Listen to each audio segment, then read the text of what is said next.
ગત 31 મેના રોજ માળિયાહાટીના પાણીદરા ગામે જે કેફી પીણું પીવાનું આખું કાંડ આવ્યું તો સામે તેમાં આજે વહેલી સવારે એક મોટો ઘટસ્ફોટ થયો. સારવાર હેઠળ રહેલા પાણીદરાના એક શંકાસ્પદ યુવાને હોસ્પિટલના બિછાને દમ તોડી દીધો.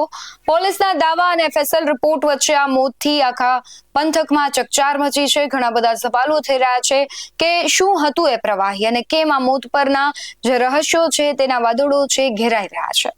નમસ્કાર, ગુજરાત BS9 TV ન્યૂઝમાં આપની સાથે હું છું ભગવતી વિશાવડિયા.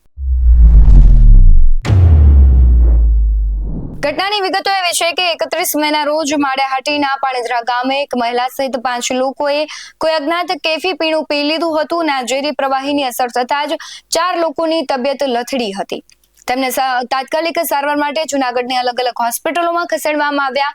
સારવાર દરમિયાન 2 વ્યક્તિઓ સ્વસ્થ થતા તેમને રજા આપી દેવાઈ, જ્યારે એક આધેડ મહિલા અને એક યુવાન જીવન મરણ વચ્ચે ઝૂલા ખાતા હતા.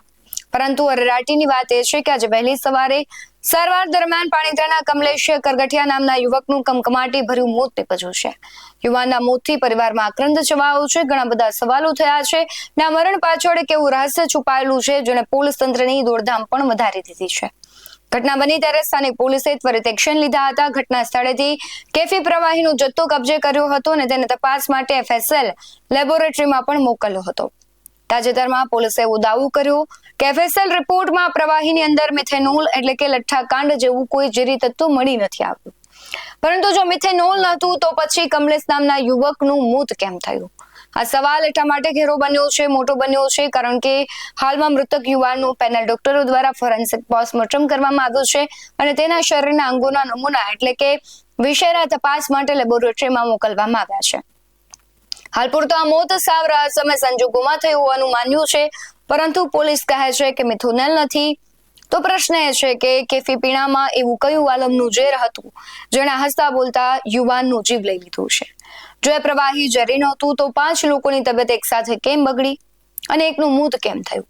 પાણીદરા ગામમાં આ પ્રકારનું કેફી પીણું ક્યાંથી આવ્યું અને તેની પાછળ કયું મોટું નેટવર્ક કામ કરી રહ્યું છે? શું વેસેરાનો રિપોર્ટ બાદ દૂધનું દૂધ અને પાણીનું પાણી થશે કે કેમ?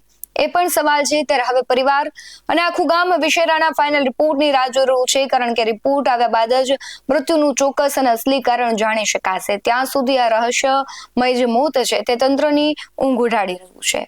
સવાલ એ થઈ રહ્યો છે કે એક તરફ આપણે દારૂબંધીની વાત કરીએ છીએ, બીજી તરફ આપણા ગુજરાતમાં ધીમે ધીમે આવા ઝેર છે યુવાનોને, મહિલાઓને બરબાદ કરી રહ્યા છે. આ બધાની વચ્ચે આ પાણીદરાની ઘટના છે તેણે ઘણા બધા ઘેરા સવાલો કર્યા છે.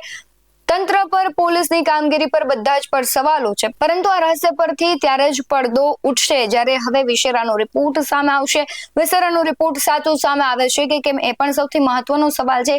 પરંતુ આ ઘટના ખૂબ જ મહત્વપૂર્ણ ઘટના છે, કારણ કે આવી ઘટનાથી ઘણા બધા પરિવારો છે તેનું માળું વિખેરાઈ જતો હોય છે અને આપણું યુવાધન છે તે બરબાદ પણ થઈ રહ્યું છે, તેના એંધાણ છે.